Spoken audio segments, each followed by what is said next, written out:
"You can't handle a rifle like that," the drill sergeant scoffed, handing Elena a standard-issue pistol while the men around her received sniper rifles.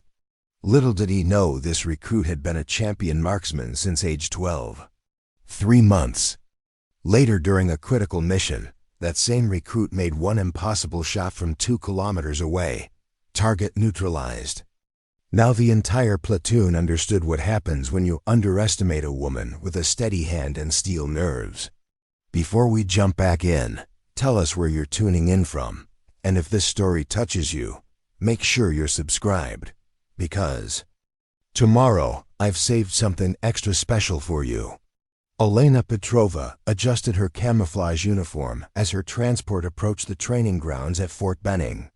At 32, she had mastered the art of blending in despite her exceptional skills as a competitive marksman with 12 national titles. Today's qualification test would precede the biggest announcement of her military career, selection for specialized training that would change her trajectory forever. "Your assignment papers, Specialist Petrova," her unit coordinator said, handing her a slim folder. "And remember, Captain Rodriguez meets with all recruits at 1500 hours. Elena nodded, slipping the folder into her tactical bag. "Thank you, Sergeant Collins. I'll be there." As the driver unloaded her gear, Elena checked her phone one last time. A message from Colonel James Davidson, commander of the 75th Ranger Regiment, confirmed their meeting next week. His unit had been seeking exceptional marksmen for a classified operation, making her skill set potentially valuable. The relationship could be career-defining for both parties, though they'd never actually met in person.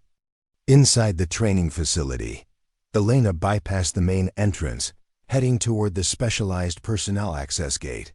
The guard barely glanced at her ID before waving her through. "Proceed to shooting range C, ma'am," he said mechanically already, looking past her to the next person. Elena was accustomed to this, the polite indifference. In her early career, it had bothered her how male recruits commanded immediate respect while she had to prove herself repeatedly. These days, she almost appreciated the anonymity. It let her observe how people truly behaved when they didn't think anyone extraordinary was watching.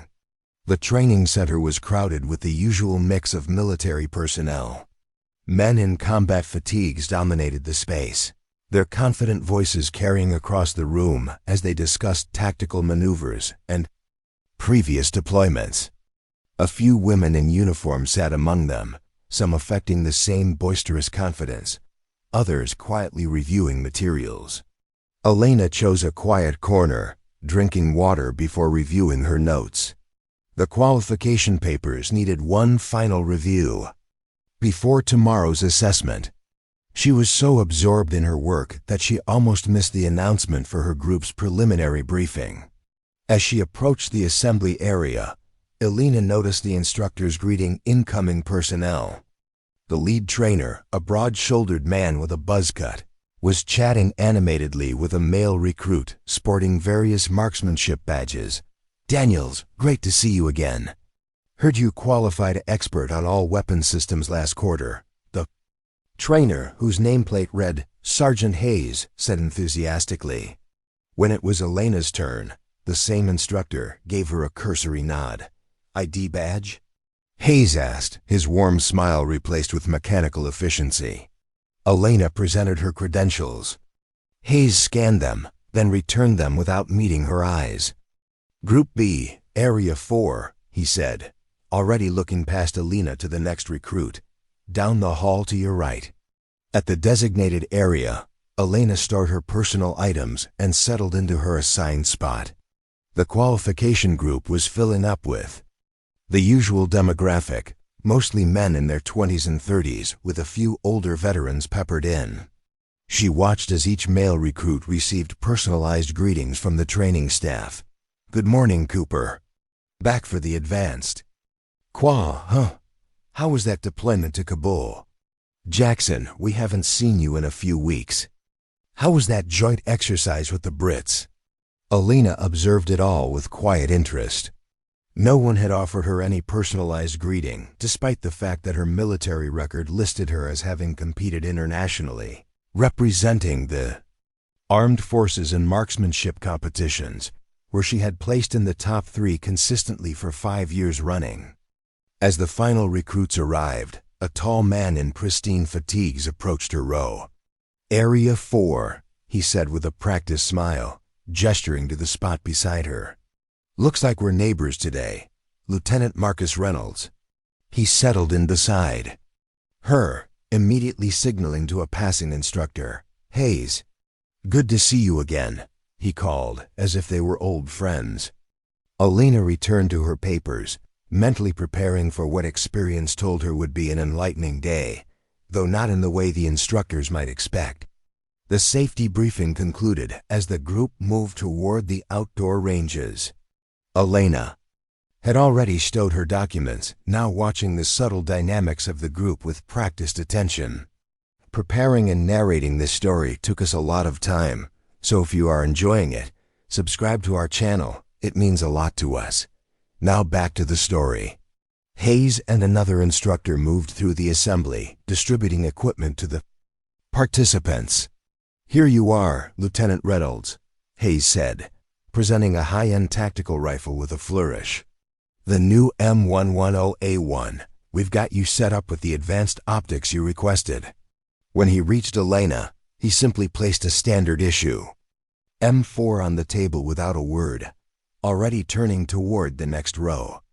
Elena examined the weapon slowly, observing as Hayes chatted comfortably with the male recruit across the way. It wasn't that Elena expected special treatment. It was the stark difference in basic courtesy that caught her attention. As the qualification began, Hayes approached the first group with a tablet in hand. "Good morning, gentlemen. Today's qualification includes precision firing at varying distances, moving targets, and stress positions. We'll be evaluating for potential specialized training assignments. What's your preference for starting position?" Elena listened as the instructor worked his way through the group, maintaining his warm, attentive approach with each male participant.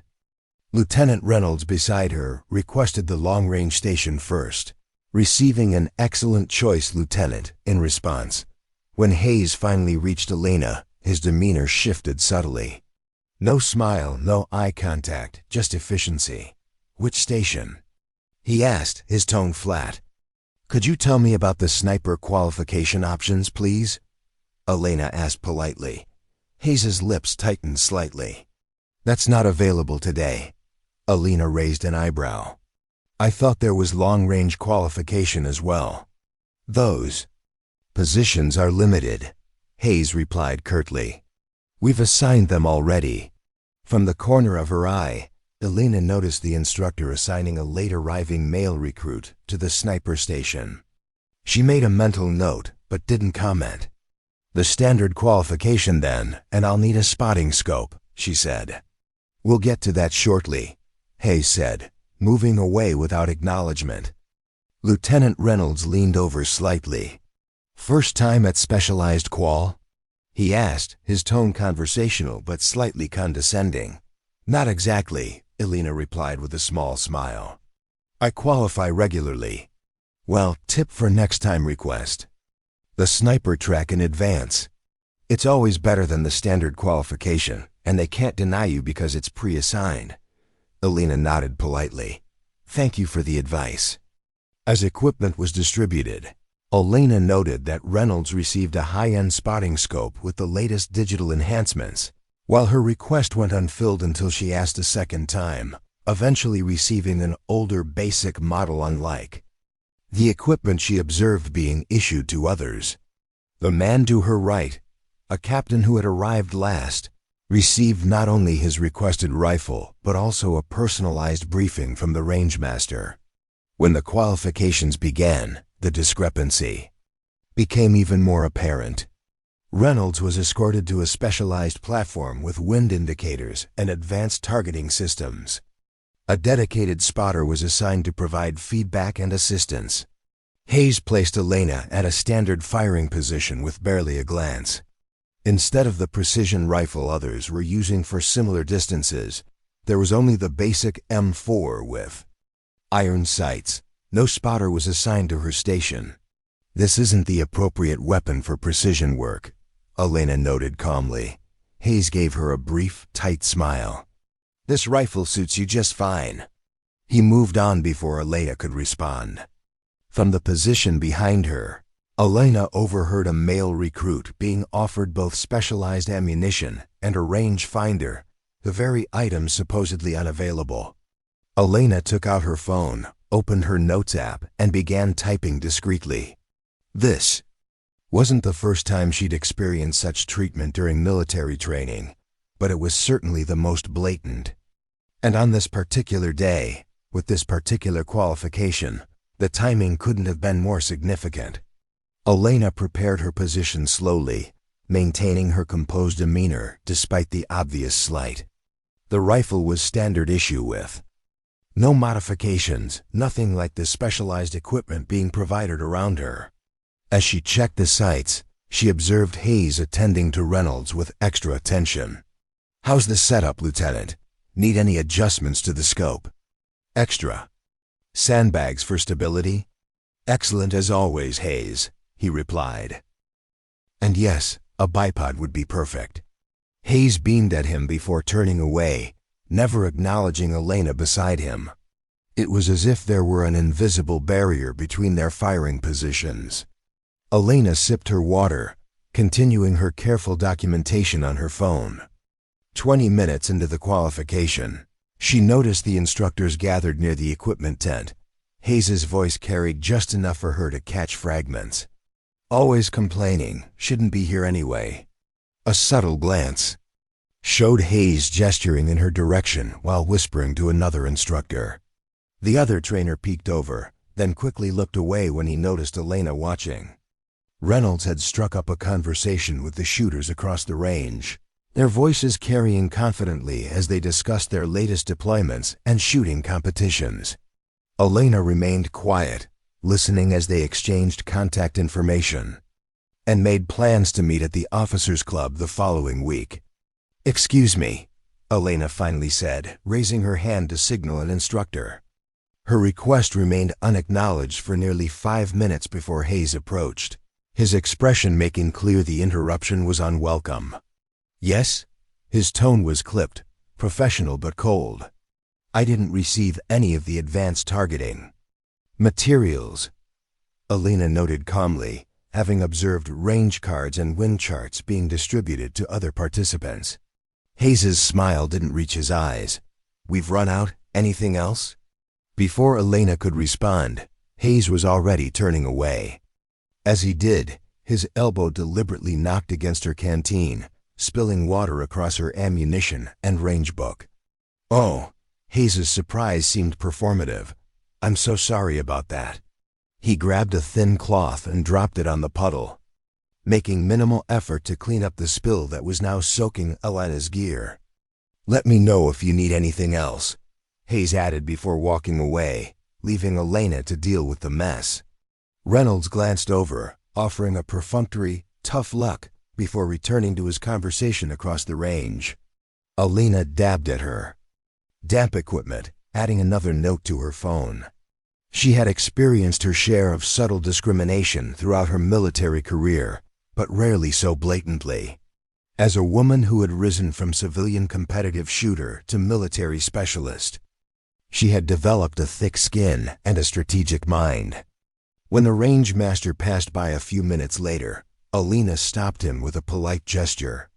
"Excuse me, could I please have your name?" The man looked surprised but answered professionally. "Master Sergeant Thomas Wilson, ma'am." "Is there a cavelo problem I can help with?" "Not at the moment, Master Sergeant Wilson. I'd just like to know who's running the range." His expression shifted to confusion, but he nodded and continued down the line.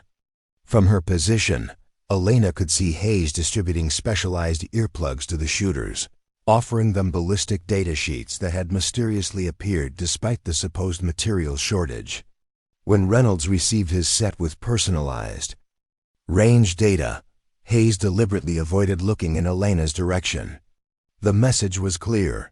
Some recruits deserve premium training resources, and in Hayes' estimation, Elena was not among them. Elena closed her notes app and opened her email. Instead, she composed a message addressed to her former instructor. Colonel Richards, please gather the contact information for Colonel Davidson's office. I need to speak with him directly after qualification. Priority level, immediate. With that sent, she settled back into position, outwardly calm while her mind worked through the precise steps she would take once they completed the day's exercises. The remainder of the qualification continued in much the same pattern. When the ammunition resupply came around, Hayes managed to skip Elena's station entirely, though he cheerfully offered Reynolds additional match-grade rounds when requested. When Elena raised her hand again, a different instructor responded, though his demeanor suggested Hayes had already spoken to him about the difficult recruit at position 4. Elena requested additional ammunition, receiving it after a considerable delay, standard ball ammunition rather than the match grade being used by others. Rather than calling attention to the error, she simply added it to her growing documentation. An hour before the qualification's end, the rangemaster made his way through the stations, distributing performance evaluations to the participants. When he reached Elena, he hesitated, glancing toward the tent where Hayes was watching. "Would you care for a preliminary evaluation specialist?" he asked, his tone neutral but his expression uncertain. "Yes, thank you," Elena replied with a small smile.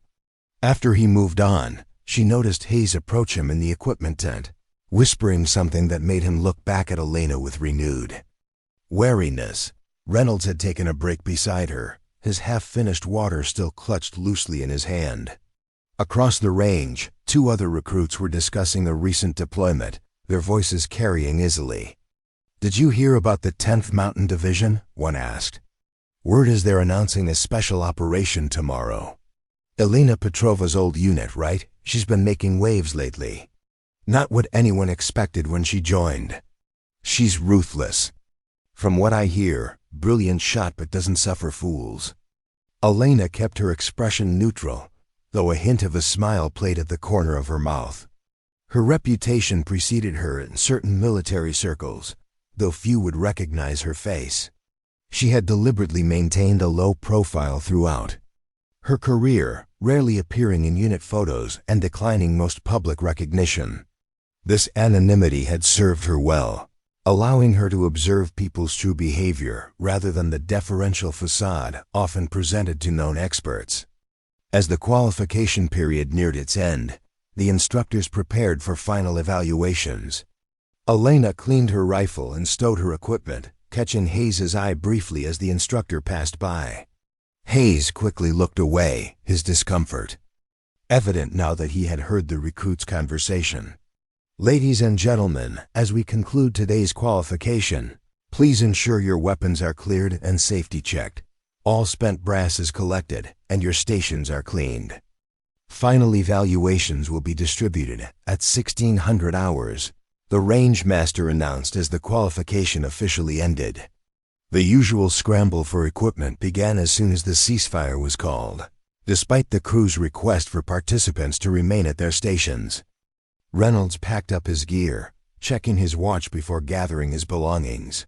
He nodded curtly to Elena as he stood, not bothering with a goodbye as he joined the group forming near the equipment tent. Hayes moved through the range, thanking each male participant personally for their performance and expressing hope to see them in specialized training. When he passed Elena's station, he offered only a perfunctory nod before moving on. Elena remained seated, allowing the initial rush to subside.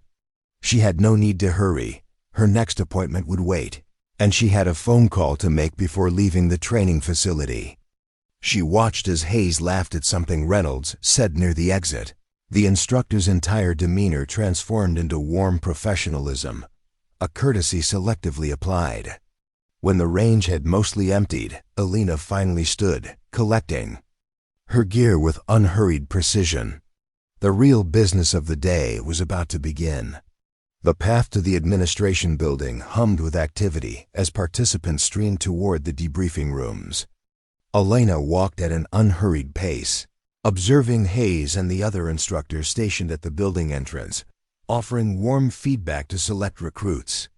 As Elena approached, Hayes's smile dimmed, replaced by a neutral expression that barely acknowledged her presence. "Thank you for participating," Hayes said mechanically, already looking past Elena to the participant behind her. Elena paused briefly. "I'll be sure to document my performance thoroughly," she said, her tone pleasant, but her eyes sharp. A flicker of uncertainty crossed Hayes's face before he masked it with professional indifference. "Have a nice day, Specialist." Inside the administration building, Elena bypassed the crowds heading toward the debriefing rooms and made her way to the exclusive command center. The attendant at the entrance checked her credentials, her eyes widening slightly as the system flagged Elena's status. "Specialist Petrova," she said, her tone suddenly deferential. "We weren't notified you were part of today's qualification. Please come in. Would you like me to arrange a private debriefing room?" "That would be perfect, thank you," Elena replied, noting the immediate shift in treatment now that her special qualifications had been properly recognized. Inside the private room, Elena set her bag down and took out her phone.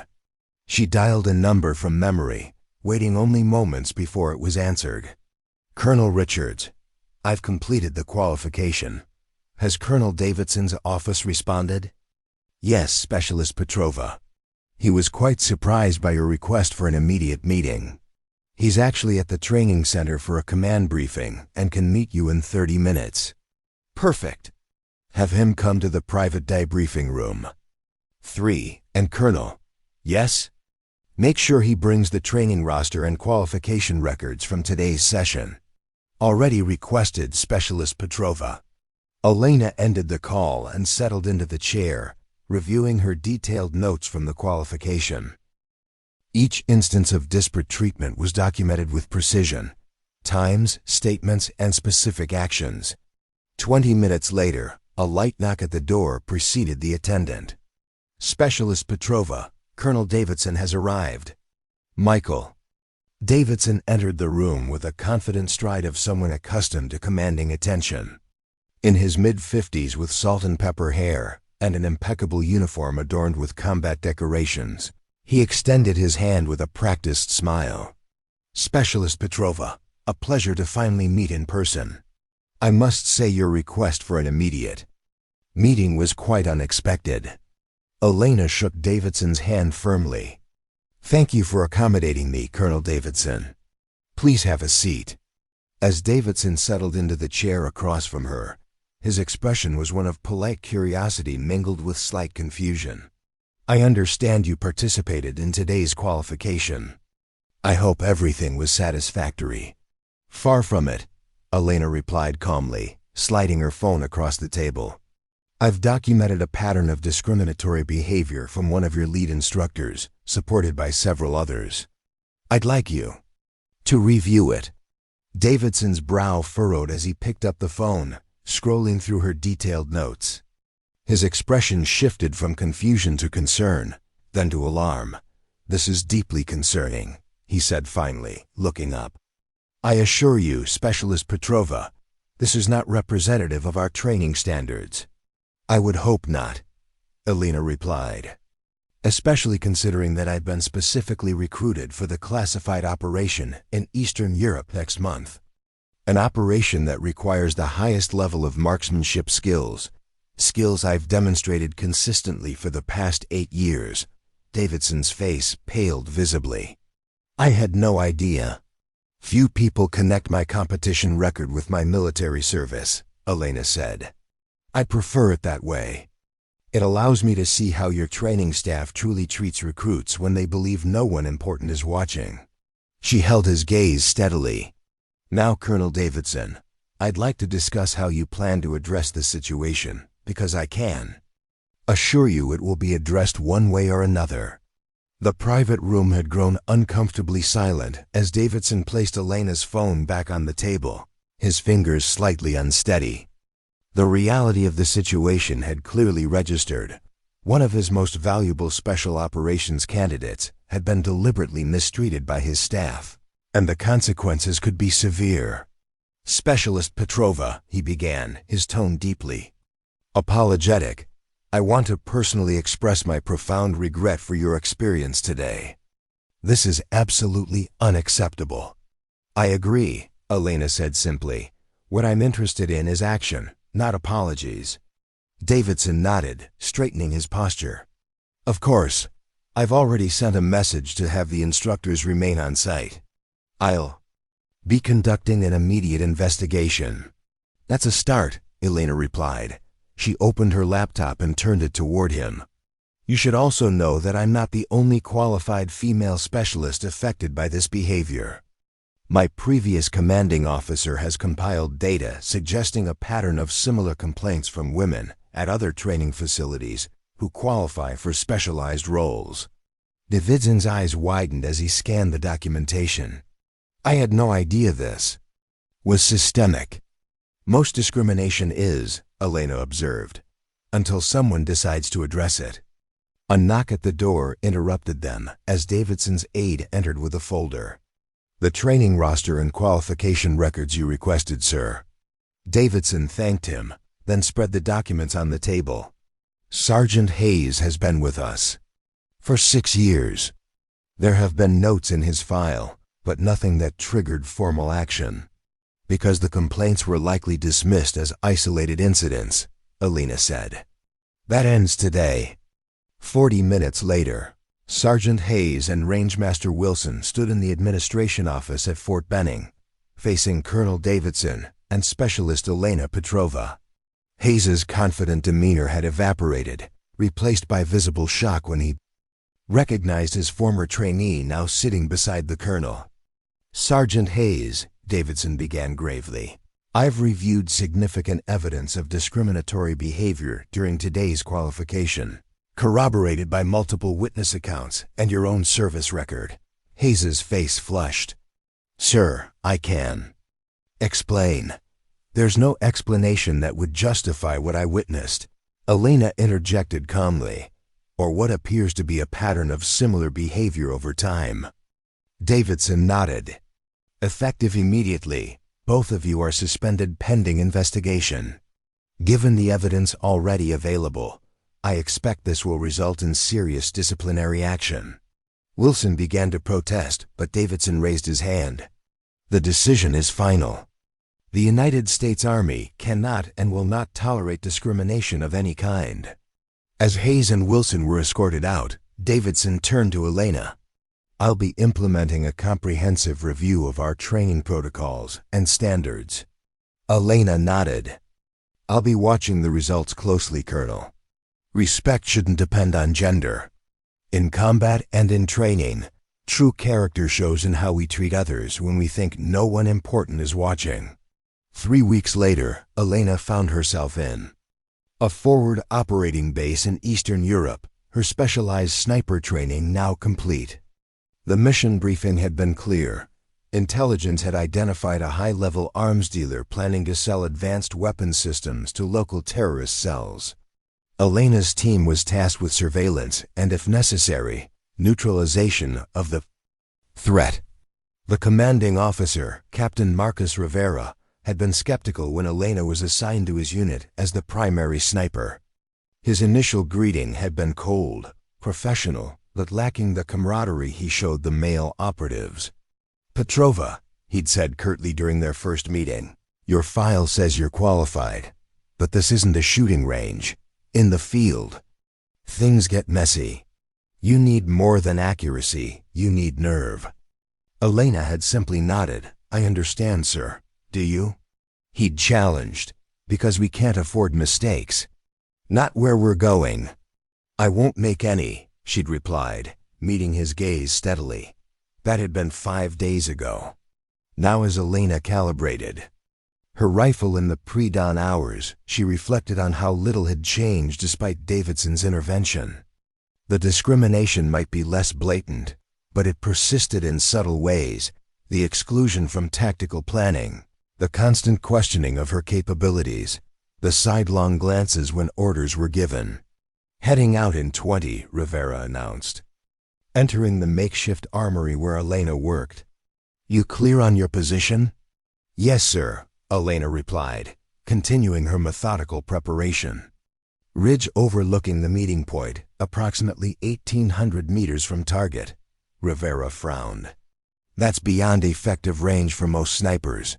"Not for me," Elena said simply. "This isn't a competition, Petrova. If you can't make the shot—" "I can make it," she interrupted, her voice calm but firm. "I've consistently hit targets at 2,100 meters under worse conditions than we're expecting today." Rivera's expression remained skeptical, but he nodded curtly. "Your spotter will be Martinez. He's one of our best." "I'd prefer to work alone," Elena said. "That's not protocol." "With respect, sir, a second person increases our visibility and the risk of detection. I've trained to operate independently." Rivera studied her for a long moment. "Martinez goes with you. That's final." Elena nodded, returning to her weapon. She knew better than to argue further. This was a battle she would have to win through. Action, not words. 2 hours later, Elena and Sergeant Carlos Martinez were in position on the rocky ridge overlooking a remote farmhouse. The sun had barely crested the horizon, casting long shadows across the valley. Elena lay prone, her rifle perfectly positioned, her breathing slow and controlled. "Target area is still clear," Martinez reported, scanning through his high-powered binoculars. "No movement." Elena made a minute adjustment to her scope, accounting for the morning crosswinds. "Estimated arrival time?" "Intelligence says 0730. We've got about 15 minutes. Martinez glanced at her. "You really think you can make this shot if needed? It's nearly 2 kilometers. "Yes," Elena replied simply.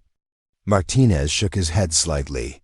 "I've been spotting for snipers for 6 years. Even Jackson couldn't consistently hit beyond 1,500 meters, and he was the best we had." Elena remained focused on her scope, winds shifting from the east. 3 miles per hour. Martinez checked his instruments. "Confirmed." "How did you—" "The way the grass is moving in the valley," Elena explained. "You can see the pattern if you know what to look for." Martinez fell silent, watching her with new interest. This wasn't the response he'd expected. "Movement at the target," Elena said suddenly, her voice dropping to a whisper. 3 vehicles.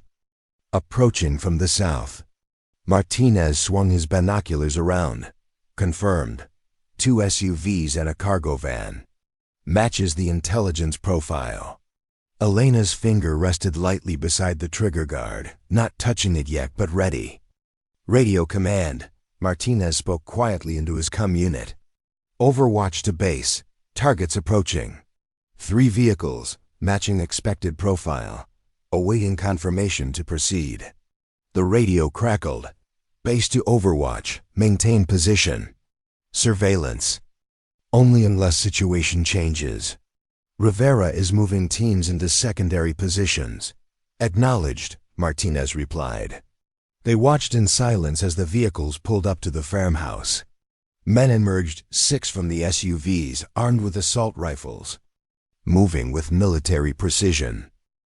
2 more exited the farmhouse to greet them. "Target identified," Elena said quietly.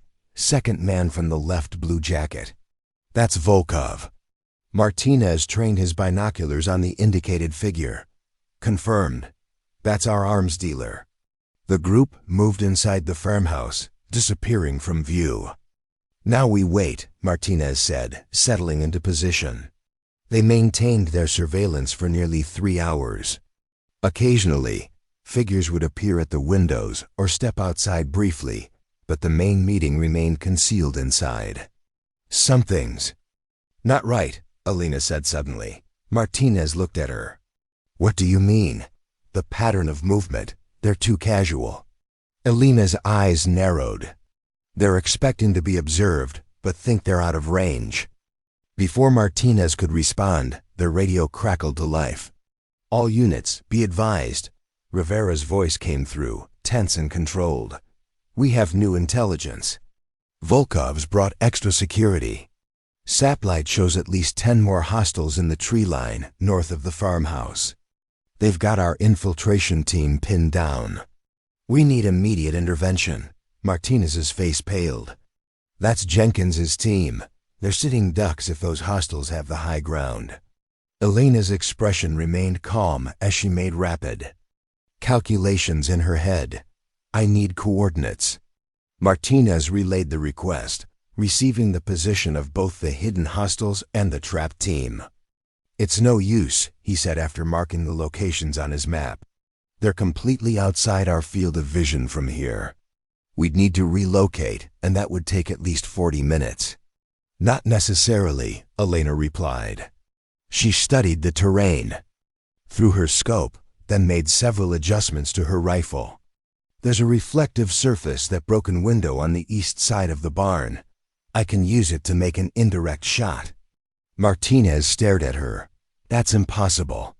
You'd need to calculate the reflection angle, account for the double wind variance, and still manage to hit a target you can't directly see. I've done it before, Elena said, her voice steady. In competition. This isn't competition.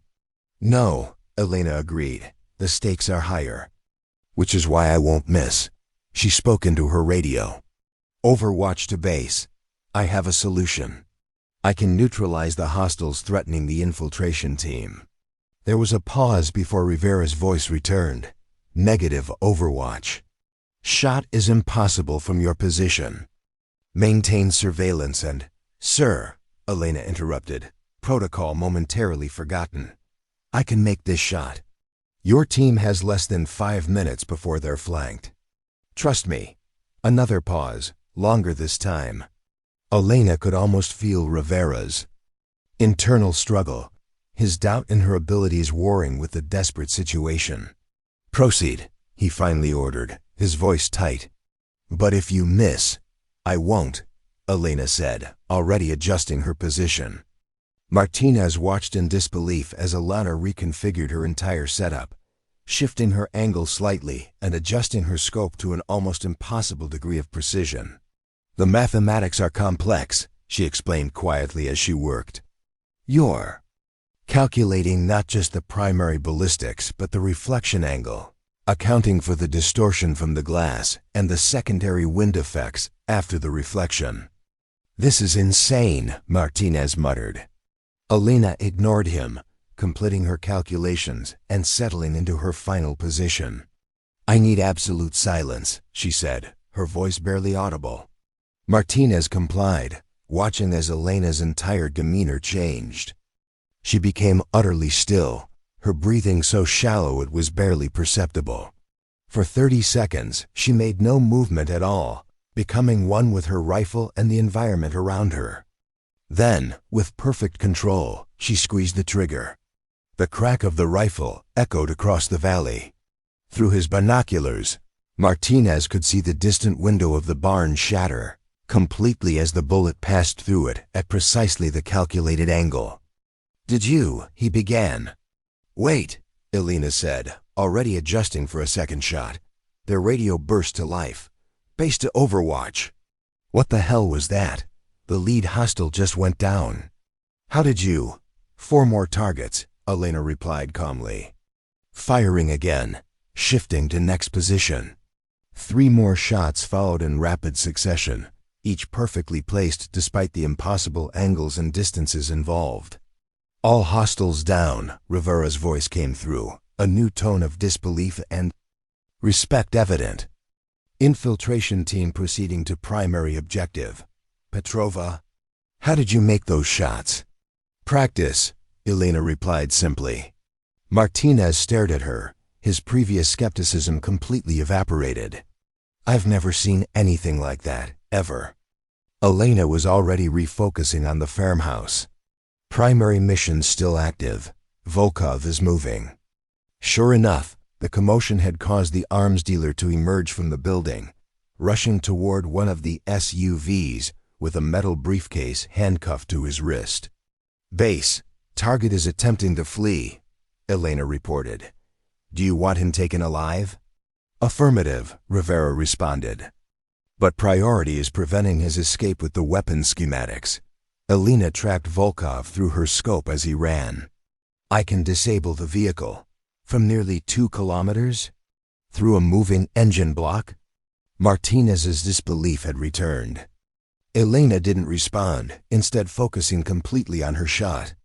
As Volkov reached the SUV and yanked open the door, she fired once. The bullet traveled the immense distance in just over a second, striking precisely where the engine block met the transmission. The SUV's engine died instantly in a spray of steam and fluid. Volkov froze, confused by the vehicle's sudden failure. That moment of hesitation was all Rivera's team needed to close the distance and apprehend him. Target secured, Rivera's triumphant voice announced. Package recovered intact. Martinez lowered his binoculars slowly, turning to look at Elena with new eyes. Who are you? He asked quietly. Elena began methodically breaking down her rifle. Just a soldier doing her job, she replied. I've worked with the best snipers in special forces, Martinez said. None of them could have made those shots, not one. Elena packed her equipment with practiced efficiency.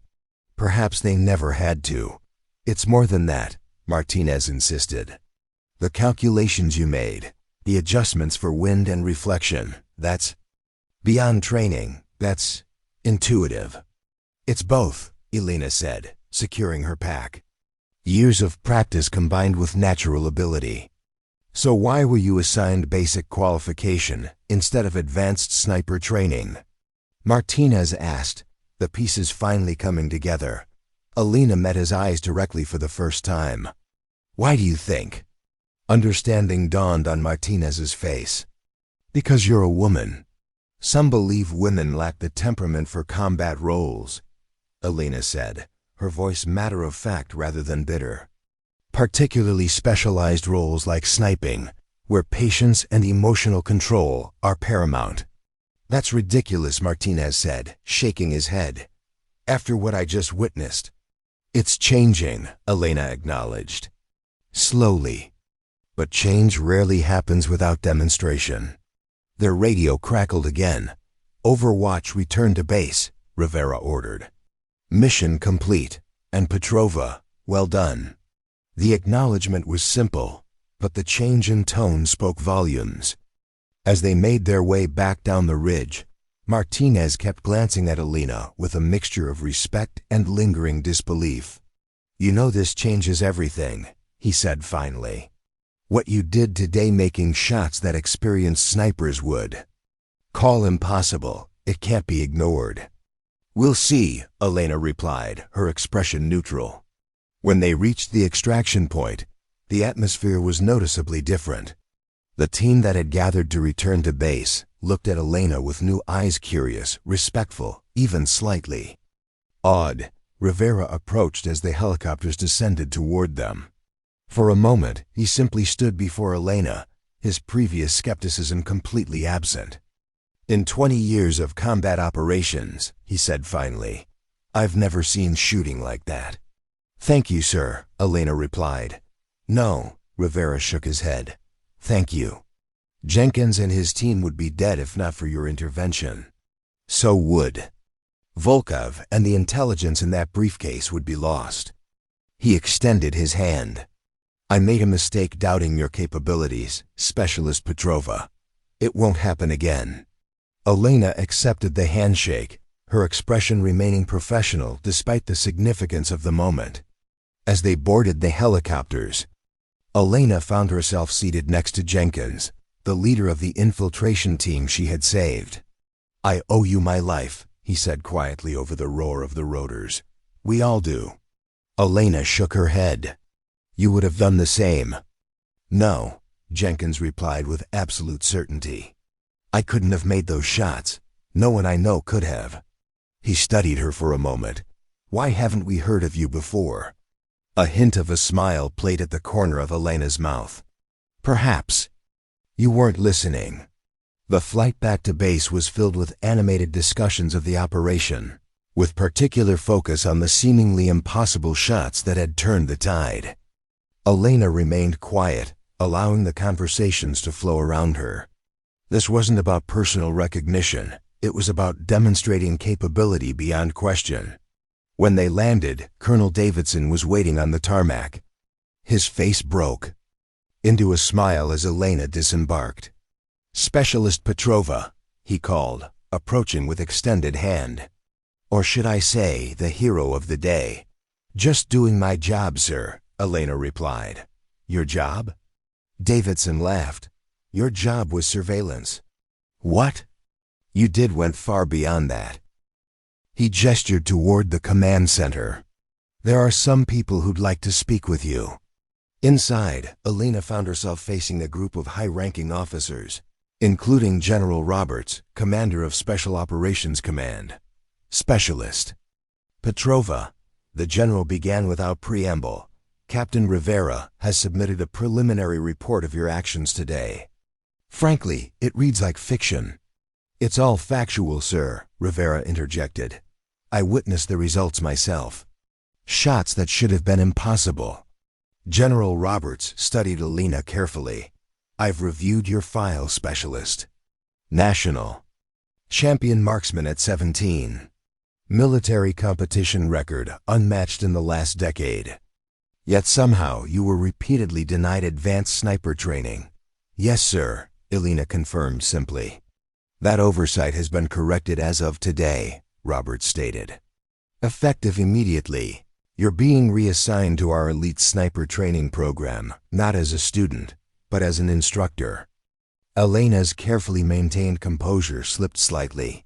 "Sir, the skills you demonstrated today shouldn't just be utilized, they should be taught," Roberts explained. "Including your methods for calculating those reflection shots, which, frankly, I didn't believe were possible outside of theoretical ballistics." Elena glanced at Davidson, who nodded encouragingly. "Additionally," Roberts continued, "I've initiated a comprehensive review of our selection procedures for specialized combat roles. It seems we've been overlooking exceptional talent due to—" He paused, choosing his words carefully. "Outdated preconceptions." "Thank you, sir," Elena said, her voice steady despite the significance of the moment. As the meeting concluded, Davidson walked Elena to the door. "This is just the beginning," he said quietly. "What you did today will change things for every woman in combat roles." "That was the point," Elena replied with a small smile. The news of Elena's extraordinary marksmanship spread quickly through military channels. The details became somewhat mythologized: 5 impossible shots that saved a dozen lives and secured critical intelligence. The fact that these feats were accomplished by a woman who had been repeatedly denied advanced training only added to the story's impact. Within days, Elena found herself standing before the first class of the newly established Advanced Precision Shooting Program. The group of trainees, men and women alike, watched her with expressions ranging from curiosity to skepticism to admiration. "My name is Specialist Elena Petrova," she began, her voice calm and assured. "Today we begin training that will challenge everything you think you know about the limits of precision shooting."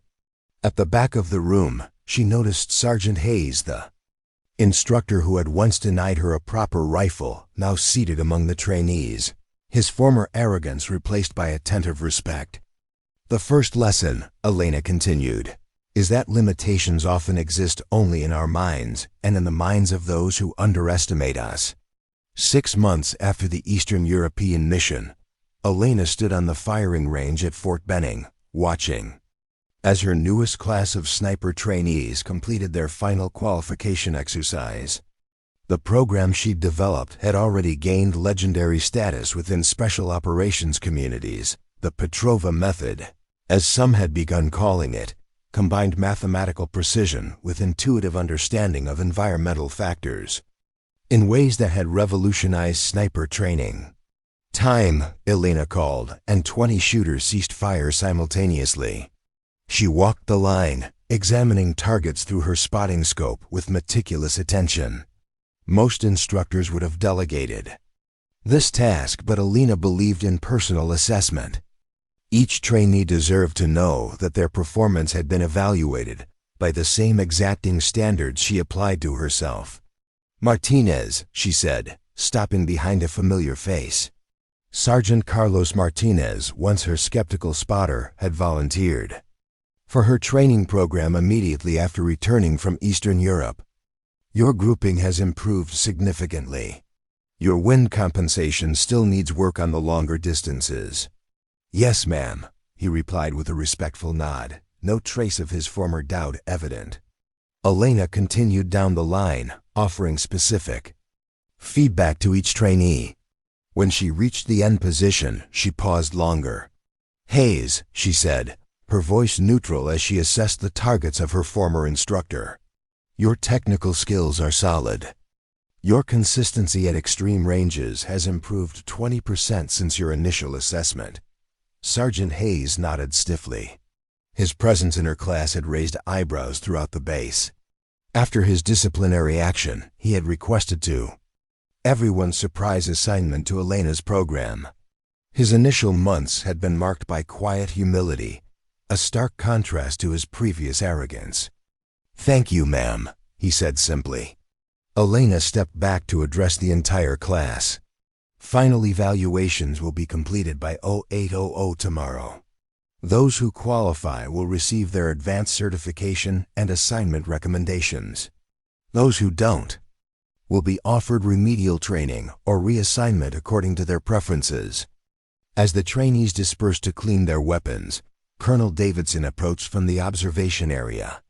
"Impressive work, Captain Petrova," he said, using her newly promoted rank with evident satisfaction.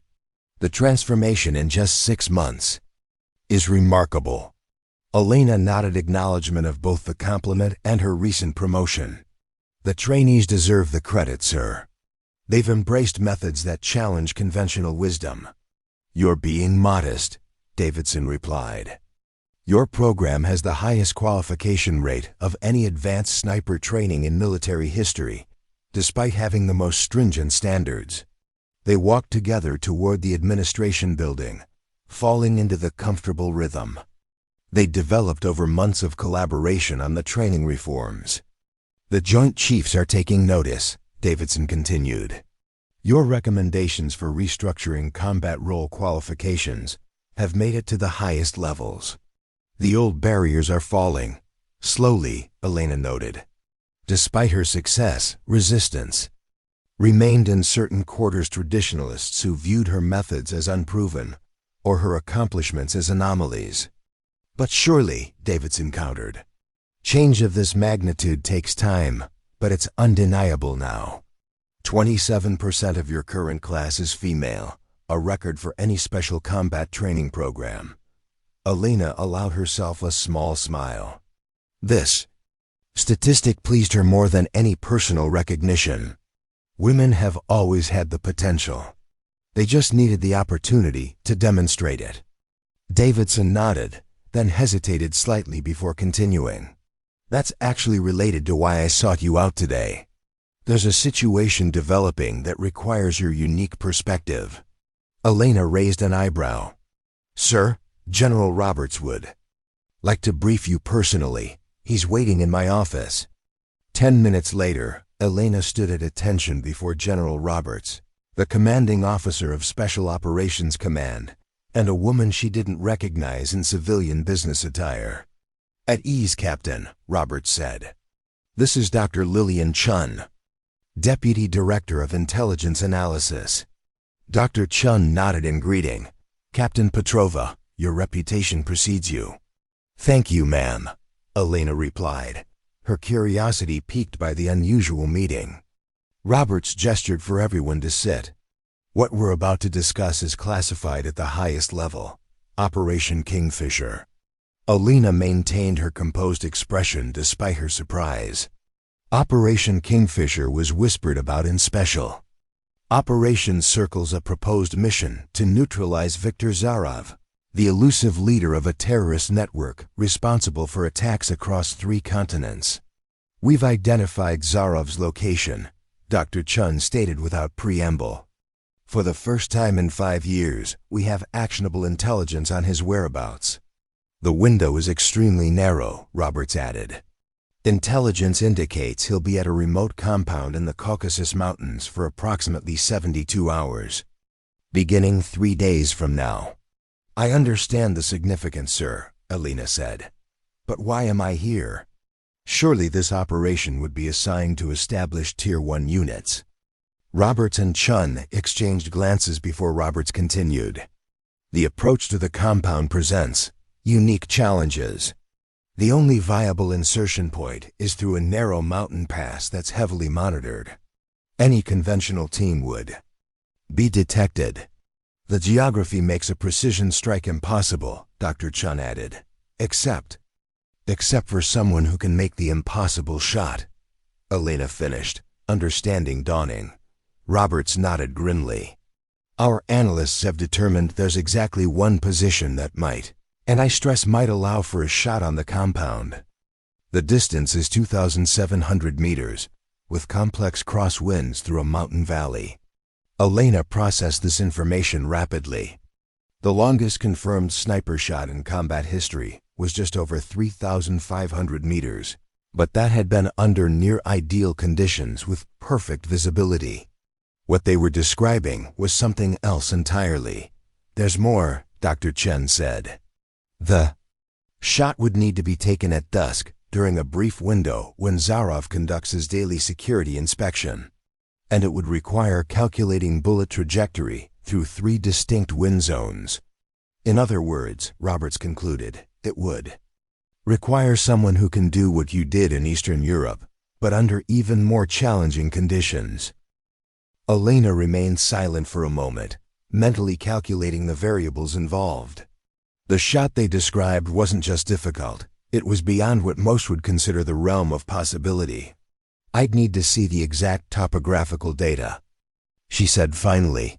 Dr. Chun immediately opened her laptop, displaying detailed satellite imagery and 3D terrain mapping.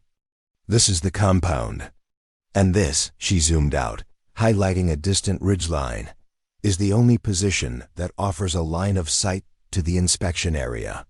Elena studied the images intently, her mind already calculating angles, elevations, and potential wind patterns.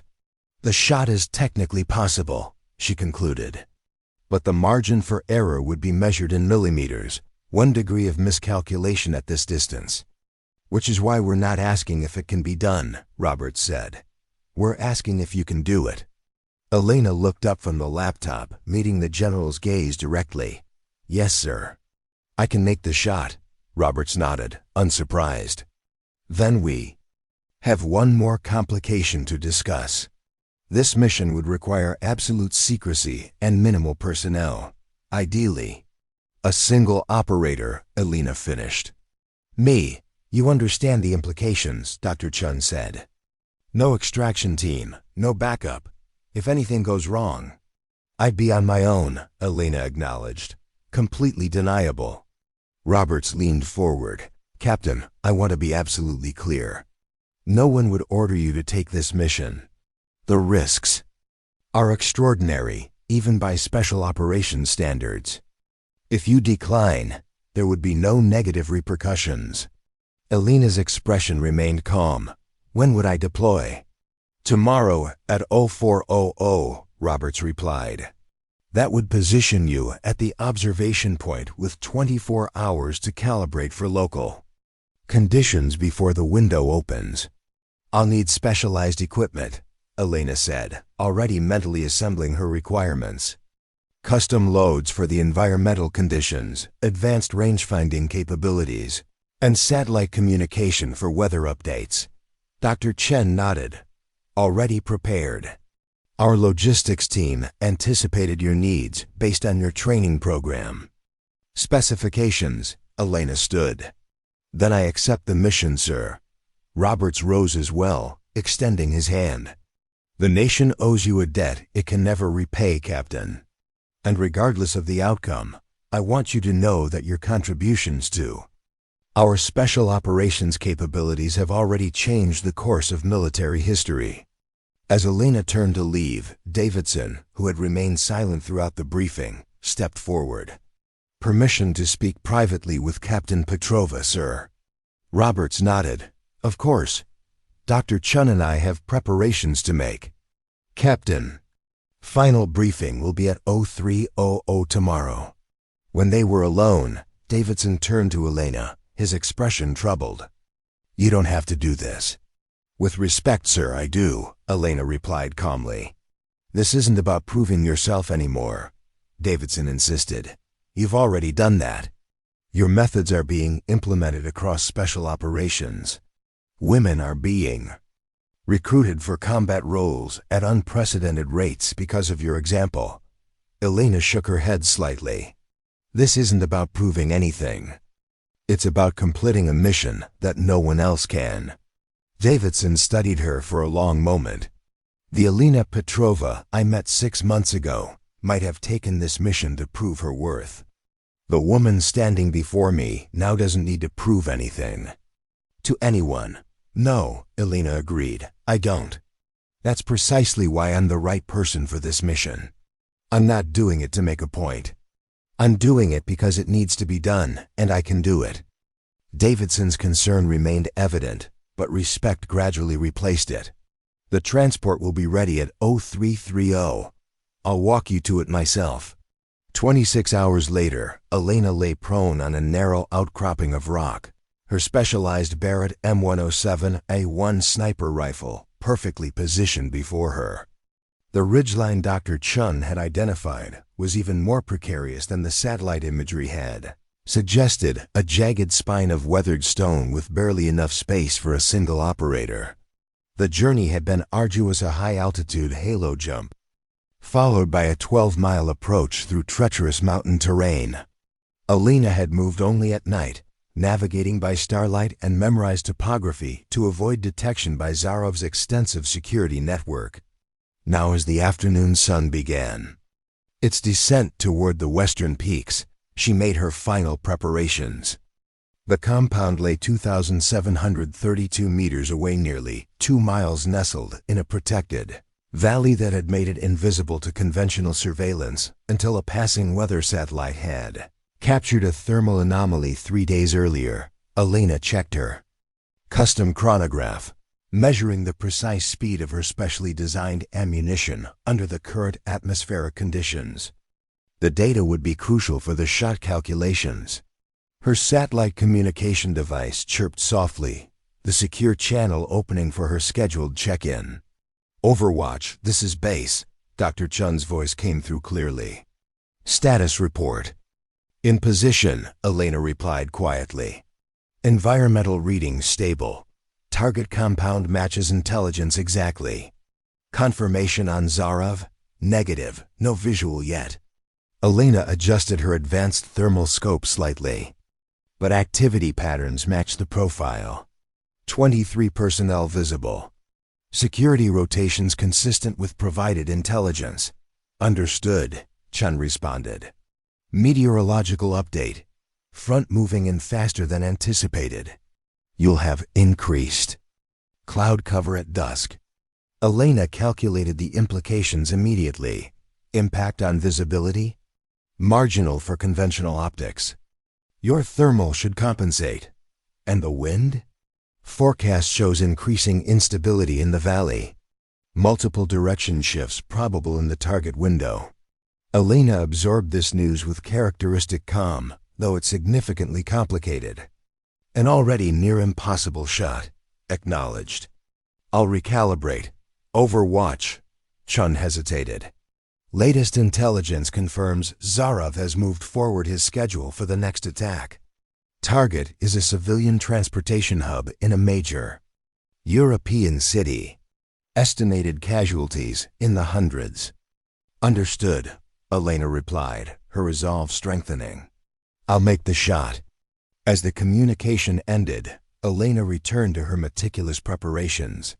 For the next 2 hours, she documented every environmental variable, wind speed at different Elevations, temperature gradients, even the subtle vibrations of the rock beneath her that could affect barrel harmonics at the moment of firing. The coming shot would require her to account for variables most snipers never even considered.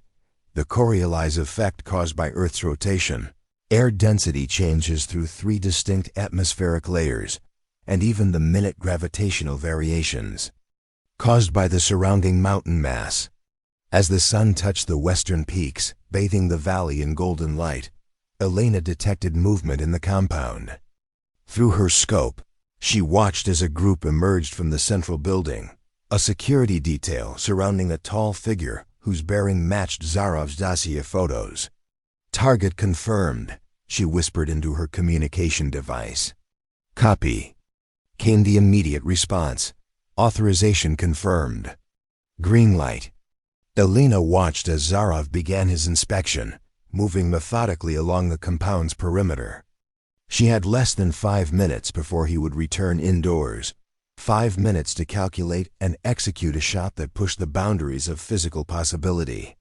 The wind shifted suddenly, sending a ripple through the valley vegetation. Elena adjusted her calculations instantaneously, compensating for the new variable. Then another shift came, and another, the unstable front creating exactly the turbulent conditions she had feared. A less experienced shooter would have abandoned the attempt. Even among elite snipers, wind patterns this complex would render the shot impossible. But Elena's mind processed the patterns differently, not as obstacles, but as data points in an elaborate equation. She began her breathing rhythm, slowing her heart rate through controlled respiration. Each beat, each breath, precisely measured. Her finger rested lightly beside the trigger, not touching it yet, but prepared. Through her scope, she tracked Zarov as he paused to examine a section of the perimeter fence. This was the moment, the koka. One position where he would remain stationary long enough for the shot. Elena made her final wind calculation, integrating the multiple crosscurrents into a cohesive prediction of bullet path. The mathematics were beyond complex, an integration of variables that would have required a computer for most people. Yet, in Elena's mind, the solution appeared with perfect clarity. She exhaled halfway, held the breath, and squeezed the trigger with precisely calibrated pressure. The rifle's report echoed across the mountain valley, startling birds into flight. From distant trees, Elena remained absolutely still, tracking through her scope as the bullet traveled its immense arca, journey that would take nearly 3 full seconds from firing to impact. In those 3 seconds, Elena's mind continued calculating already, analyzing whether the shot would find its mark or if the chaotic winds had pushed it off course. Through her scope, she saw the impact a perfect shot, exactly as calculated. Zarov collapsed instantly. For a moment, his security detail stood, frozen in confusion, unable to determine what had happened or from where the shot had come. Then chaos erupted. Guards rushed to their fallen leader while others frantically scanned the surrounding mountains, looking for a threat that was literally beyond their field of vision. Elena was already moving, breaking down her rifle with practiced efficiency. The shot's report would have echoed confusingly among the peaks, making it impossible to pinpoint her position immediately. But Zarov's security forces would deploy search teams within minutes. She had planned her exfiltration route meticulously. Treacherous descent down the mountain's reverse slope, followed by a 20-mile trek to the extraction point. It would require all of her physical endurance and fieldcraft to evade the search parties that would soon flood the region. As she secured the last of her equipment, Elena allowed herself one brief moment of acknowledgement. The shot she had just made would rewrite the boundaries of what was considered possible in military marksmanship. But more importantly, it had eliminated a threat to countless innocent lives. Then she was moving, disappearing into the gathering darkness with the same quiet efficiency that characterized everything she did. 48 hours later, Elena sat alone in a secure briefing room at Fort Bragg, waiting for her debriefing to begin. Her exfiltration had been successful but grueling, a punishing journey through hostile territory, evading search teams and navigating treacherous terrain before reaching the extraction point 6 hours ahead of schedule. The door opened, and General Roberts entered, followed by Dr. Chun and Colonel Davidson. Their expressions were unreadable as they took their seats across from her. "Captain Petrova," Roberts began formally, "your mission report has been received and analyzed. Confirmation of target elimination came through multiple intelligence channels 12 hours ago." Elena nodded but remained silent. "The shot you executed," Dr. Chun continued, "has been analyzed by our ballistics experts. Their conclusion was that it should have been physically impossible under the recorded conditions." "With respect, ma'am," Elena replied calmly, "clearly it wasn't." A hint of a smile crossed Robert's face. "No, it wasn't. Not for you." He placed a folder on the table. "This operation will remain classified for obvious reasons. Your role will never be officially acknowledged." "I understand, sir." "However," Davidson interjected, "there are other matters that can and will be acknowledged." He slid a document across the table. "Your promotion to major, effective immediately." Elena glanced at the paper, but didn't reach for it. "Sir, I didn't undertake this mission for advancement." "We know," Roberts said. "That's precisely why you deserve it. But there's something else we need to discuss, something more significant than a promotion." Dr. Chun opened her laptop. 3 days ago, while you were on mission, the Joint Chiefs approved the formation of a new Special Operations Unit. She turned the screen toward Elena, displaying a detailed organizational chart. "Specialized Precision Operations Group. Unit dedicated to impossible missions, requiring extraordinary marksmanship and fieldcraft. The kind of missions conventional teams can't execute," Roberts added. "The kind that require the Petrova method." Elena studied the chart, noting the unusual structure: smaller teams, specialized equipment allotments, and training requirements that mirrored her own program. "We want you to command it," Davidson said simply. Elena looked up momentarily. Surprised, "Sir, I'm an operator and an instructor. I've never commanded a field unit." "You've never made a 2,700-meter shot through variable mountain winds either," Roberts pointed out. "Until you did. This unit will be unprecedented," Dr. Chun explained. "It will recruit equally from all qualified personnel, regardless of gender. Selection will be based solely on capability." "Your capability." "The barriers you faced," Davidson said quietly, "won't exist for this unit. You'll build it from the ground up your way." Elena was silent for a long moment, considering. "The implications." "The unit would need complete operational autonomy. Conventional command structures would be too restrictive for the missions you're describing." Roberts nodded. "Already approved. You'll report directly to Joint Special Operations Command. And selection criteria would be based on my standards, not traditional metrics." "That's why we need you to command it," Dr. Chun confirmed. "Your methods have proven more effective than conventional approaches." Elena's mind was already calculating possibilities, the kinds of operators she would recruit, the training methodology she would implement, the missions they could undertake. This wasn't just a unit. It was an opportunity to transform Special Operations doctrine. "I accept," she said simply. Robert stood, extending his hand. "Congratulations, Major Petrova.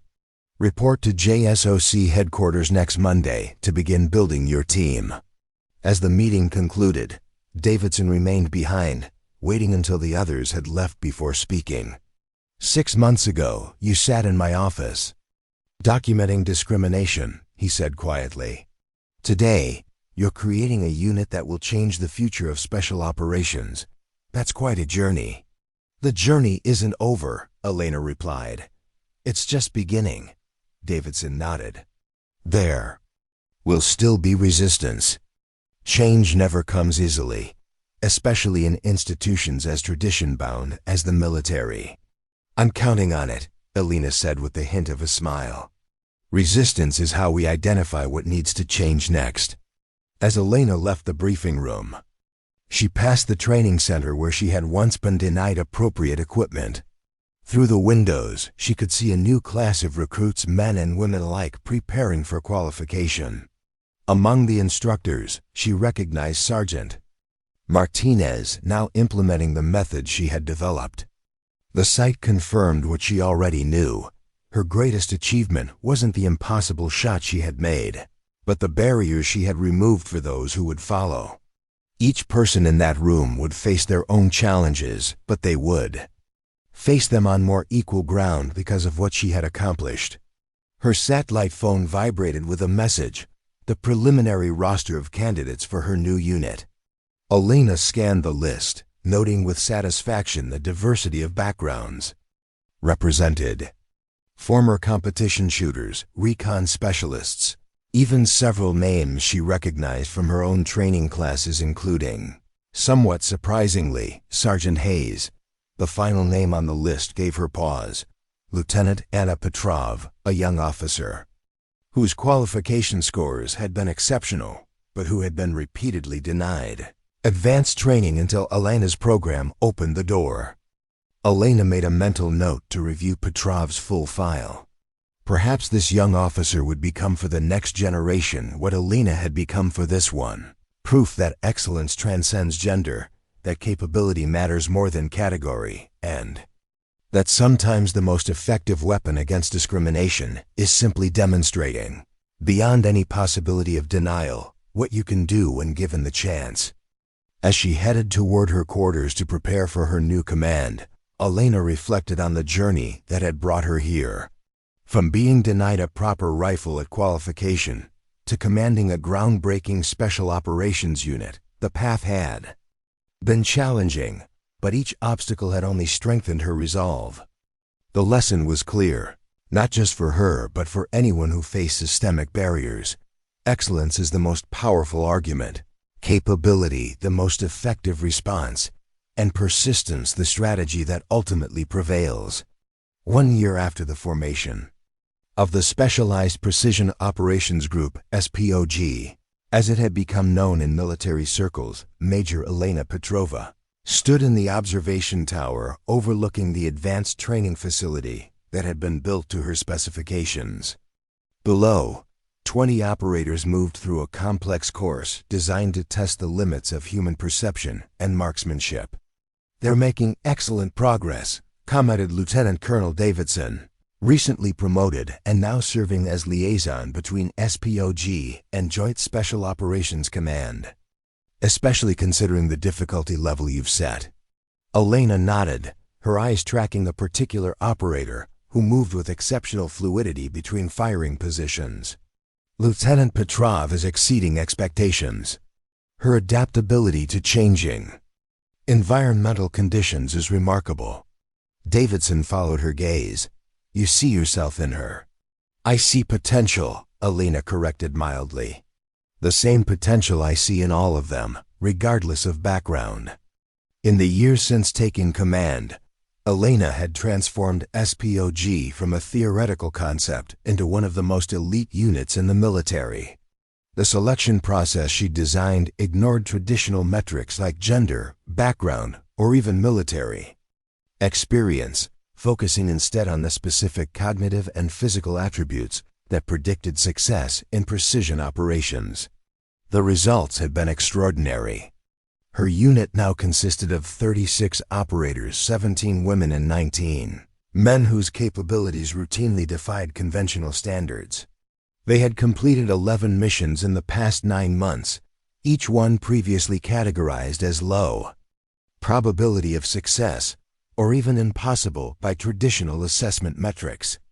"General Roberts is arriving tomorrow for the quarterly review," Davidson noted. "The Joint Chiefs are particularly interested in your training methodology. There's talk of implementing elements of it across all special operations units." Elena allowed herself a small smile. "They were skeptical when I first proposed it." "That was before your unit's success rate," Davidson replied. 97% mission completion with 0 casualties is unprecedented. It tends to change minds. Elena's phone vibrated with a priority alert. She glanced at the screen, her expression shifting subtly as she read the message. "What is it?" Davidson asked, recognizing the change in her demeanor. "Intelligence just identified Omar al-Bakri in Sana'a." Davidson's eyes widened slightly. Al-Bakri was a high-value target who had orchestrated attacks across 3 continents. He had evaded capture for nearly a decade, always vanishing before strike teams could reach him. How solid is the intelligence? Facial recognition confirmation from multiple angles. "It's him," Elena replied, already calculating. "But the window is narrow, 36 hours at most before he moves again." Yemen is a complex operational environment, Davidson noted carefully. The political situation makes official insertion nearly impossible. "Which is why this will be unofficial," Elena said, her decision already made. "A 2-person team, minimal footprint." Davidson studied her face. "You're going yourself." It wasn't a question, but Elena nodded confirmation. "With Lieutenant Petrova as my second. Her skill set complements mine, and she's ready for field deployment." "The Pentagon won't authorize." "I'm not asking for authorization," Elena interrupted calmly. "I'm informing you of my operational decision under the autonomous command structure established for this unit." Davidson sighed. He knew better than to argue once Elena had made a tactical assessment. "Timeline?" "Wheels up in 90 minutes. We'll brief in the air." Elena was already moving toward the exit. "Have intelligence transmit all available data on al-Bakri's location and security protocols to my secure server." "Elena," Davidson said, dropping formality for a moment. "Be careful. Al-Bakri has survived this long because he's paranoid and ruthless. His security will be extensive." Elena paused at the door. "That's precisely why we need to take this opportunity. The next one might not come." 6 hours later, a nondescript private aircraft approached Yemeni airspace.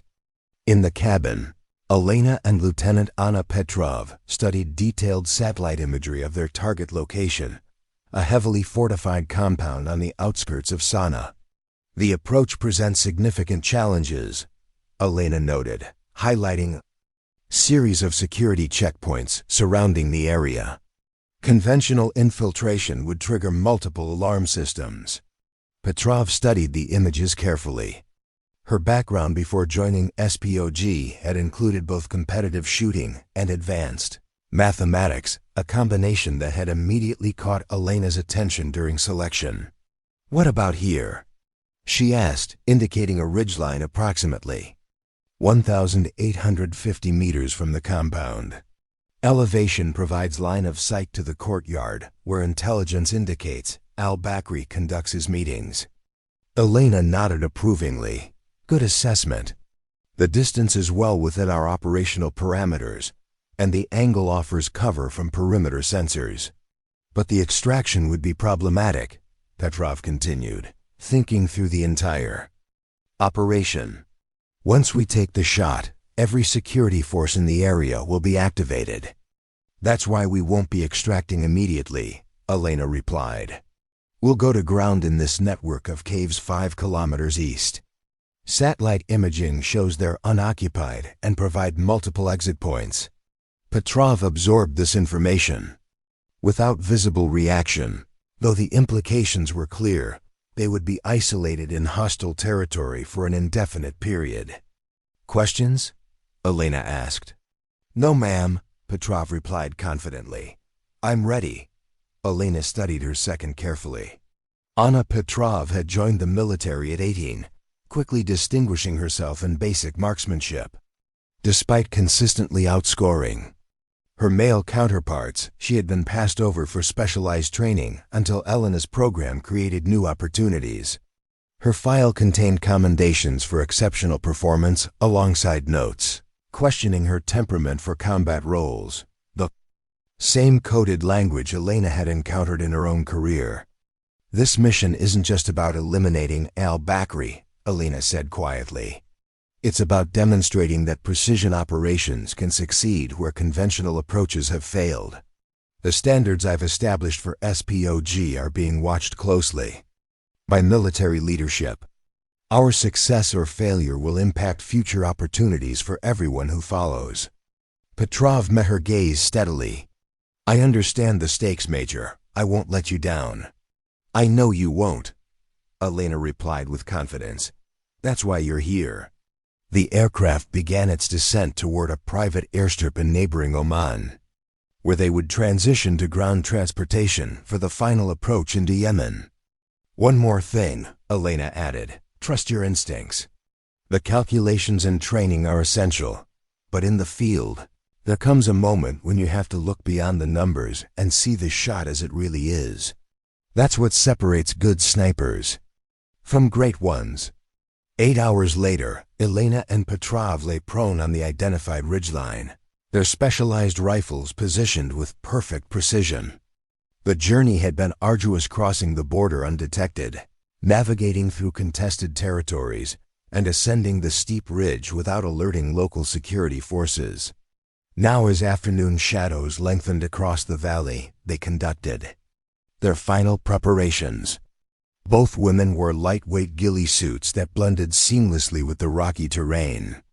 Their equipment had been carefully selected for this, specific environment custom ammunition loaded to perform optimally in the current atmospheric conditions, advanced thermal optics for tracking targets through structural barriers, and specialized communications gear that encrypted their transmissions against local monitoring.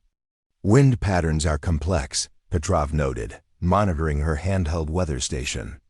3 distinct currents at different elevations, Elena nodded. Typical for this topography. We'll need to calculate each zone separately and integrate them into the final solution. They worked methodically, documenting every variable that would affect their shots. Unlike conventional snipers who relied primarily on experience and approximation, SPOG operators approached marksmanship as a precise science, quantifying factors most shooters never even considered. Movement at the compound, Elena said suddenly. Her voice calm despite the significance of the observation.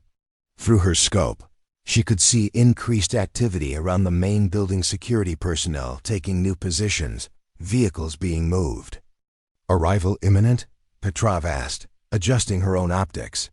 Likely within 15 minutes based on security repositioning, Elena confirmed.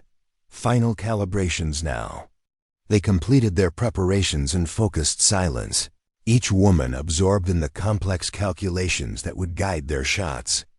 For this mission, they would operate as primary and secondary shooters, Elena taking the shot on al-Bakri while Petrov simultaneously eliminated his chief of security, preventing immediate retaliation. Elena's satellite phone vibrated with an encrypted message. Intelligence confirmation, she reported after reading it. Al-Bakri's convoy is 3 minutes out. Facial recognition verified from drone surveillance. Ready, Petrov responded, settling into her final position. They watched as 3 armored SUVs approached the compound, passing through multiple security checkpoints before entering the central courtyard. Armed guards created a protective cordon as the vehicles came to a stop. Primary target identified, Elena said quietly as a man emerged from the middle vehicle.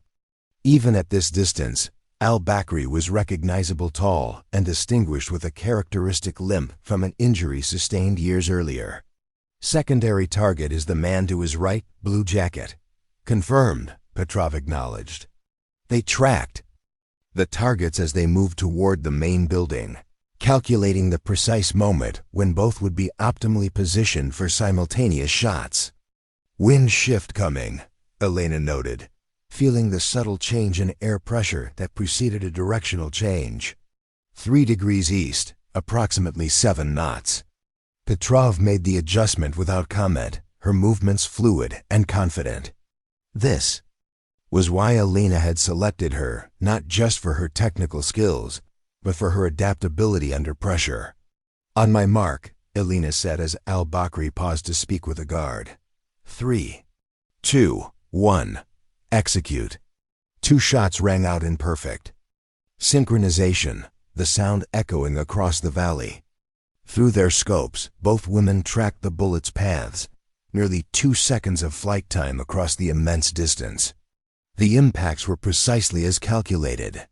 Both targets went down simultaneously, creating momentary confusion among the security forces who couldn't immediately determine the direction of the attack. Confirmed, Elena said calmly. Primary and secondary eliminated. Pack up. Exfiltration route Alpha. They disassembled their rifles with practiced efficiency, leaving no trace of their position as they withdrew down the reverse slope of the ridge. Below them, chaos erupted at the compound guards, firing blindly into the surrounding hills, vehicles deploying in all directions. They're searching the wrong quadrant, Petrov observed as they moved swiftly through a narrow ravine that would lead them to their temporary hiding place. Standard response pattern, Elena replied. They assume shooters would position for the shortest possible shot. They don't understand what we're capable of. The next 18 hours were a test of endurance and fieldcraft. They moved only at night, navigating by memorized topography and the stars overhead. Yemeni security forces established checkpoints throughout the region, but Elena's route deliberately avoided population centers and known patrol areas. In the pre-dawn hours of the second day, they reached the cave network that would serve as their temporary safe house. Elena established a secure communication link to headquarters, confirming mission success and receiving updated extraction coordinates.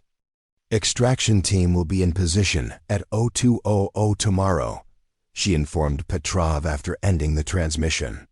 We hold here until then. Petrov nodded, arranging their limited supplies in the recessed cave entrance that offered both concealment and a view of the surrounding terrain. Permission to speak freely, ma'am. Always, Elena replied, somewhat surprised by the formality. Why did you choose me for this mission? There are more experienced operators in the unit. Elena considered the question carefully. Experience isn't always the most important factor. I selected you because you think differently. You see solutions where others see obstacles. Like you did, Petrov observed. Perhaps, Elena acknowledged, but there's more to it. This mission required someone who wouldn't be constrained by conventional thinking about what's possible. Your background in mathematics gives you a unique perspective on ballistic problems. Petrov was silent for a moment before asking, is it true what they say? That before you formed SPOG, women were routinely denied advanced sniper training, regardless of qualification scores? It wasn't official policy, Elena replied, but in practice, yes. There was a persistent belief that women lacked the necessary temperament for precision shooting in combat situations. Despite all evidence to the contrary, Petrov noted with a hint of bitterness. Evidence alone rarely changes entrenched thinking, Elena said. What changes minds is demonstration, proving beyond any possible doubt that the old assumptions were wrong. That's what SPOG has done. Our unit's success rate has made it impossible to maintain the fiction that gender determines capability. They fell silent as a patrol passed in the valley below security forces still searching for the mysterious snipers, who had eliminated one of the world's most wanted terrorists from an impossible distance. When I was 12, Petrov said after the patrol had moved on, my father took me hunting. I outshot my brothers on the first day. My father was proud, but he told me not to tell anyone because boys don't like girls who make them look bad. Elena nodded, understanding. My instructor told me women make better precision shooters in many ways. Steadier hands, better breath control, lower resting heart rates. Then he assigned me to perimeter security instead of the sniper team, because that's how it's always been. What changed? Petrov asked. I did, Elena replied simply. I stopped accepting arbitrary limitations and started demonstrating what was actually possible. Eventually, results speak for themselves. And now you command the most elite precision unit in military history, Petrova observed. The unit's success isn't about me, Elena corrected.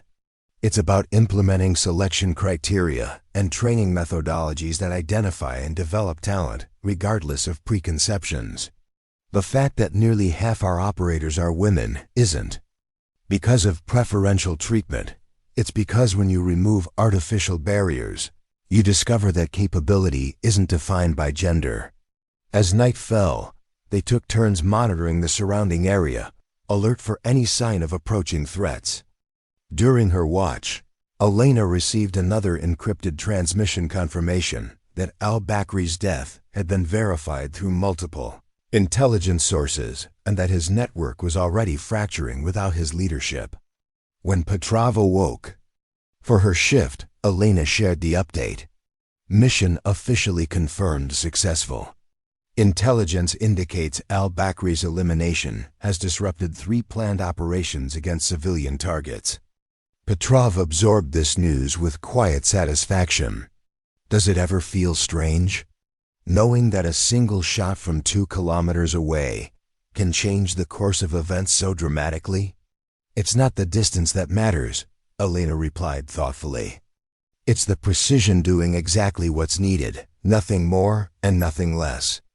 That's what SPOG represents, the capability to address threats with surgical precision, when conventional approaches would cause collateral damage or fail entirely. I never thought I'd be part of something like this, Petrov admitted. Before your program opened up, I was considering leaving the military. The barriers seemed insurmountable. Many felt the same way, Elena acknowledged. Talent was being wasted because of outdated perceptions. That's changing now, not just within our unit, but across the service. Because of you, Petrov said. Simply, Elena shook her head. Because of results that can't be denied. Every successful mission demonstrates that capability matters more than category. The extraction proceeded precisely as planned. At 0200, a stealth helicopter touched down briefly at the designated coordinates, retrieving Elena and Petrov before disappearing into the night sky. By dawn, they were aboard a military transport flying over the Mediterranean, heading back to base. Major Petrova, the communications officer, called, holding out a secure satellite phone. Priority call from General Roberts. Elena took the phone, listening intently as the general spoke. Her expression remained neutral, though Petrov, watching carefully, noticed a subtle shift in her posture. Understood, sir, Elena said finally. We'll be prepared. As she handed back the phone, Petrov raised an eyebrow in silent question. The Secretary of Defense will be visiting our facility next week, Elena explained. Apparently, our recent successes have attracted attention at the highest levels.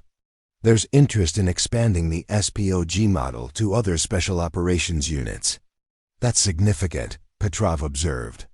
It's an opportunity, Elena corrected.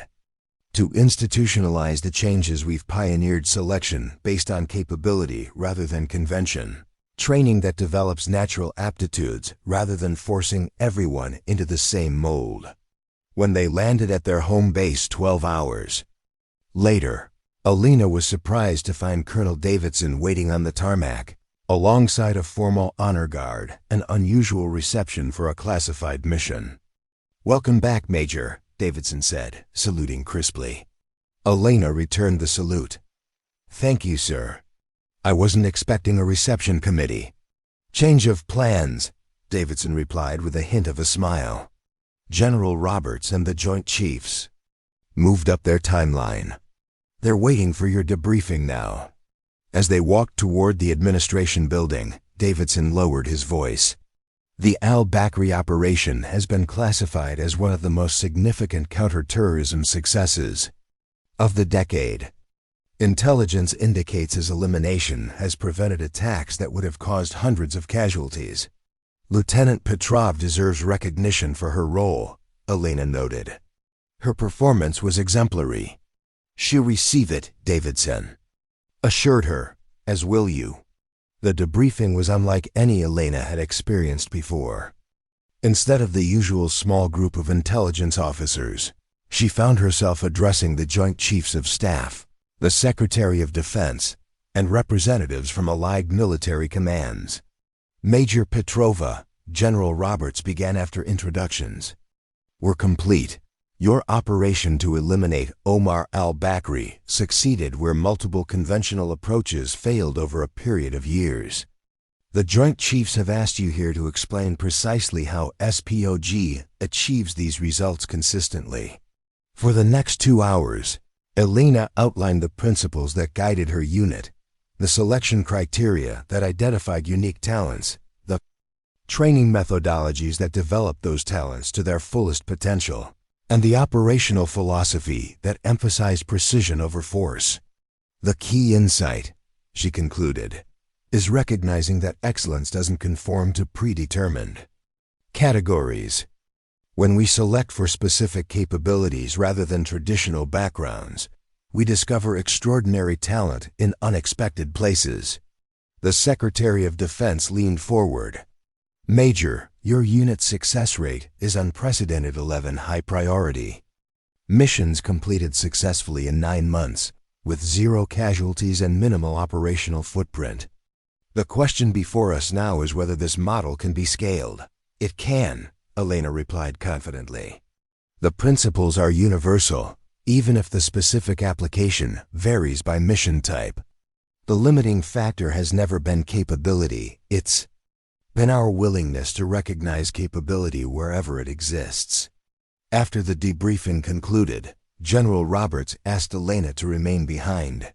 When the room had cleared, he handed her a sealed folder. "These are coming through officially next week, but I wanted you to know now," he said. Inside, Elena found promotion papers, lieutenant colonel rank along with a presidential citation for exceptional service. "There's more," Roberts continued. "The Joint Chiefs have approved the expansion of SPOG into a full command structure. You'll be overseeing 3 specialized units, each focused on different aspects of precision operations. Up next, you've got 2 more standout stories right on your screen. If this one hit the mark, you won't want to pass these up. Just click and check them out. And don't forget to subscribe and turn on the notification bell so you don't miss any upload from us."